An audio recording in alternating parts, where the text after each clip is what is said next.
waxa ay hindistay internetka muuska kombiyuutar hanaanka aqoonsiga goobaha ama GPS diyaaradaha waxbasaasa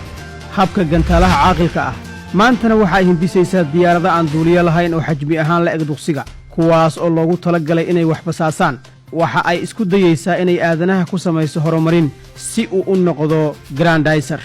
haddaba maxaad ka taqaanaa wakaaladda cilmi baarista militariga maraykanka ee darba taas oo rogta ama gedisa wejiyada dagaalka si joogto ah sanadkii 1957 ayaa midowga Sofiyeed waxa uu hawada sare u diray dayax-gacmeedkii ugu horreeyay ee sahan sameeya waxa uu sitay magaca Sputnik 1 kaasoo sabab u ahaa dhalashada hanaanka difaaca aqoonta ku dhisan ee wasaaradda gaashaandhigga ee Maraykanka iyo hay'adda ugu saamaynta wax soo saarka iyo qarsoodiga badan adduunka ee darba waxaa lagu aasaasay go'aan u lahaa aqalka Koongareeska Maraykanka sanadkii 1958 xilligii madaxweyne David Eisenhower miisaaniyadda darba ayaa kor u kacda sanadka xigay iyada oo aan laga goyn $1 oo kaliya haddaba waa maxay sababtu si fudud waa meesha ka dambaysa inta badan tiknoolajiyadda horumarsan ee maanta adduunku adeegsado weliba 50kii sano ee ugu dambaysay darba waxa ay leedahay hal ujeeddo oo kaliya taas oo ah inay adduunka ku sandullayso haysashada tiknoolajiyadda Maraykanka waxa ay ka howlgashaa dhammaan dhinacyada farsamada militariga barnaamijyeynta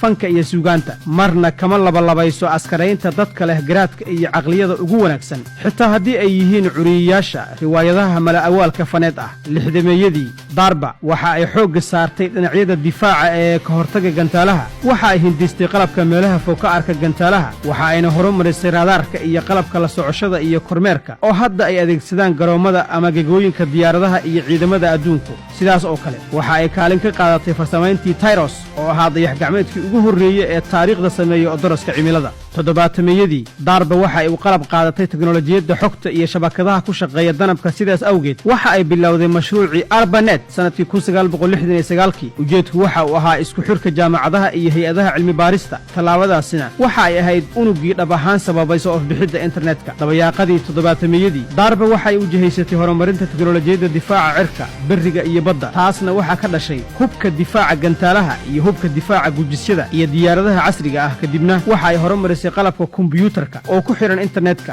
waxa ay hindistay muuska kombiyuutarka iyo waxyaabaha la xiriira kombiyuutarka kuwaas oo aan maanta u adeegsano nolosheenna maalinlaha ah sideetameeyadii darba waxa ay xoogga saartay cilmi baarista hawada sare iyo dayax-gacmeedka sidaas awgeed waxa ay hawada sare u dirtay dayax-gacmeedkii darbasat kaas oo dhinaca culayska iyo coodkii ku baxay ku sameeyey wakhtigaas lama dhaafaan xilligan la joogo darba waxa ay soo bandhigaysaa kuwii ugu halista badnaa mashaariicdeeda dhinaca farsamada militariga isdhexgelinta bini'aadamka iyo aaladda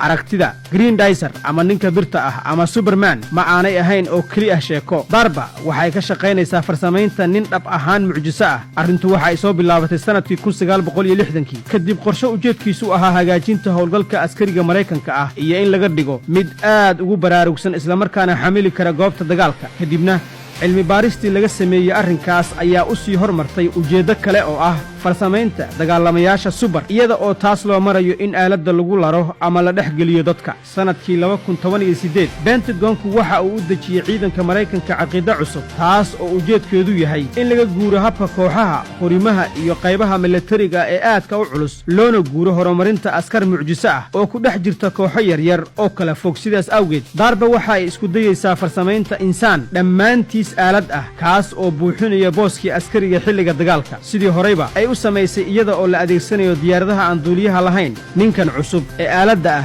maalinba maalinka xiga waxa uu sameeyaa horumar iyada oo ay gacanta ku hayaan cilmi baarayaasha darba hadda waxa uu marayaa heerkiisii koowaad dhinaca basaasidda daroonnada darba waxaa ku socota horumarin ujeedku waa inay u wada duusho si nidaamsan oo raxan ah sawirro saddexagal ah ayay ka qaadaysaa goobta bartilmaameedka ah taasina waxa ay goolxaar u tahay kooxda qaadaysa weerar si ay howlgalka ugu fuliyaan si heer sare ah raxantaas daroonka ah marka la sii hormariyo maalinba maalinka xiga waxaa sii yaraanaya dhumucdeeda Swart Russell oo ka tirsan jaamacadda Berkeley ahna aqoon-yahan muddo 35 sano ah ku shaqaynaya cilmiga kombiyuutarka ayaa filaya in mustaqbalka ay higsanayaan daroonka u adeega sida dadku inuusan ahayn mid mustaxiil ah caqliga Pentagonka darba waxa ay gashaa nafti halagnimo aad halis u ah marka ay samaynayso cilmi baaris ay dadka qaarkii u qaataan wax lagu qoslo iyo maaweelo iska badaaya loo qaato waxaan suuragal ahayn wakaaladan oo ah mid aan dadku wax badan ka ogeyn waxa ay aad u hormarisay hanaanka dabagalka iyo basaasidda taas oo u sahasha inay dadka wax walba ka ogaato waxa ayna hadda la kufaakacaysa caqabada u dhaxeeya dhabta iyo dhalanteedka ma jiro xeer anshax oo ka reebaya darba inay dagaalo ka huriso ama ka oogto meelo kala duwan oo ka mid ah adduunka si ay u samayso tijaabi cilmi baaris ah ama u tijaabiso hub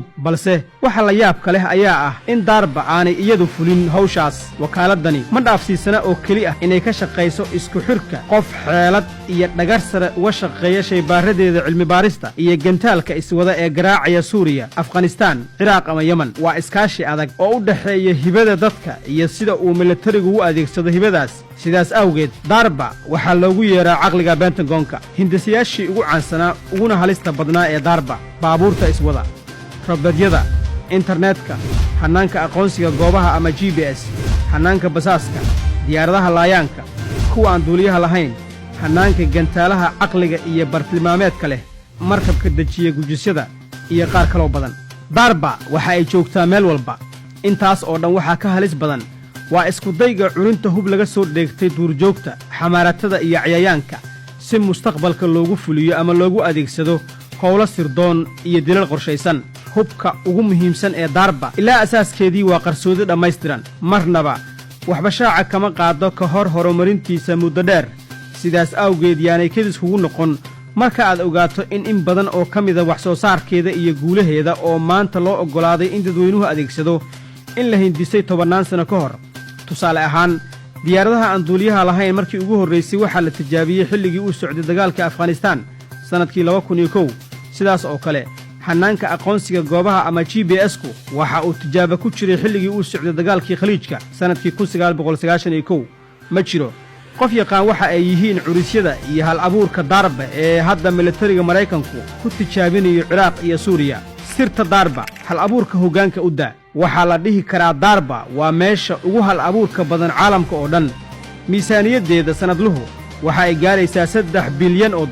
in badan oo ka mida miisaaniyadaas waxa ay ku bixisaa tijaabada xitaa haddii suurtagalnimada tijaabadaasi ay u badan tahay inay fashilanto mid ka mid ah sababaha ugu muhiimsan ee guusha wakaaladdu waa madax bannaanida ay siiso cilmi baarayaasha si ay wax u hindisaan sanadkii 2016 kaadirka darba waxa uu gaaray 200 oo shaqaale waxaa ka mida 100 xiriiriye oo kormeera 250 mashruuc iyo 2000 oo heshiis cilmi baariseed oo lala galay jaamacado iyo hay'ado kala duwan darba waxay ka kooban tahay 6 xafiis kasta waxaa jooga tiro isku xirayaal mashaariic ah kuwaas oo howl ahaan u dhigan faraska wakaaladda xiriiriye kasta waxa uu si toos ah u kormeeraa dhowr mashruuc waxaana shardi ah inuu asal ahaan ku xeel dheer yahay hawshiisa darba 90% waa ku fashilantaa tijaabooyinkeeda taas oo macnaheedu yahay in horumarka aan maanta la noolnahay uu yahay natiijo 10% ka ah miisaaniyad dhan $3 bilyan dhammaan mashaariicda darba waxaa ka dambeeya ujeeddo qura taasoo ah ka taqallusidda dhammaan cadowga Mareykanka ee mustaqbalka sida muuqatana kaalinta koowaad ayay gelisay Ameerika iyada oo ay ku kacday miisaaniyad loo arko inay tahay mid hooseysa marka la garab dhigo ama laga qiyaas qaato awoodda ay haystaan dawladaha Carbeed qaarkood taas waxaa kaaga filan tusaale ahaan inaad fahamto in Sacuudigu uu la saxiixday madaxweyne Trump heshiisyo lagu qiyaasa inay ku kacayaan lacag dhan $400 bilyan sanadkii 2017 waana lacag ku filan in lagu maalgeliyo wakaalad sida darba oo kale ah muddo 135 sano ah darba oo kale ayay ku hormaraysaa Ameerika haddaba maxay wadamada Carbeed ku hormarayaan